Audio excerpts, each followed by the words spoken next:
In the world of Stoic philosophy, there's a popular saying, "Only a fool escapes into pleasure." The idea is that only fools run to things like drinking, eating, sex, and other sources of instant gratification to escape from life. What does that mean? Well, let's imagine two people at a party. One person comes up to you and says, "Hey, let's go outside. It's a beautiful night. Let's go for a walk." And the other person says, "No, let's stay in here. Let's get drunk and get crazy." Which one of those is the animalistic desires? It's getting drunk and being crazy. Right, when you feel the urge to escape, take a step back and ask yourself, is this helping me or hurting me? Will this make me stronger or weaker? By asking these questions, you'll be able to make a more rational decision about how to act. Going for a walk outside is something that our ancestors used to do all the time. This means that even though we all have the same 24 hours in a day, some people manage to accomplish more than others because they use their time more efficiently.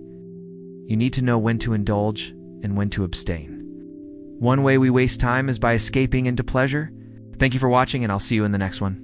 Life isn't about constantly denying yourself and being miserable. It's about balance. The key is to not let your emotions control you. You need to be in control of them. You need to be the master of yourself. When we do this, we're not living in the present moment. Rather, we're running away from it.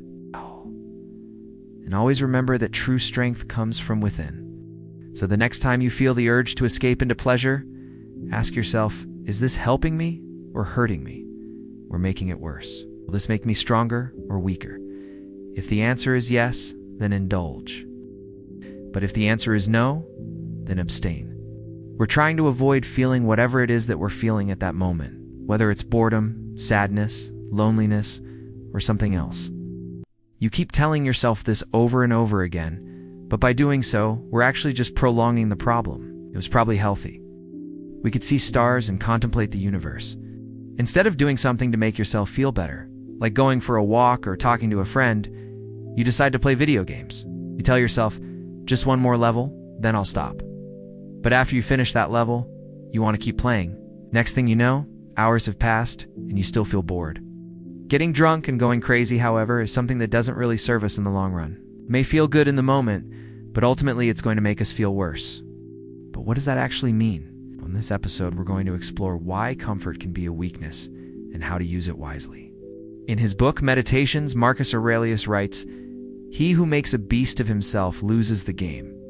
The first step to escaping into pleasure is giving in to the desire to feel something else other than what you're feeling right now.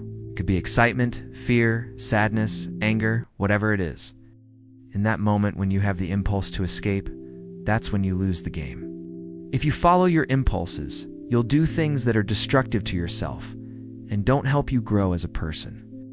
However, if you do the opposite, if you resist the urge to escape into some form of pleasure and instead confront the thing you're afraid of, then you win the game. For example, let's say you're procrastinating on an important task because you're scared. Of course you should. Instead of distracting yourself with some kind of pleasure, you should face your fear head-on and do the thing you're avoiding. Use it wisely. Know when to indulge and when to abstain. That way you'll be able to grow from the experience and become more resilient in the future. The key is to not act on your impulses, but rather to reflect on them. Epicurus once said, "It is not that life is short, but that we waste a lot of it." For example, let's say you're bored. Now, this isn't to say that you shouldn't ever indulge in pleasure. Pleasure can be a powerful motivator, but it can also be a dangerous distraction.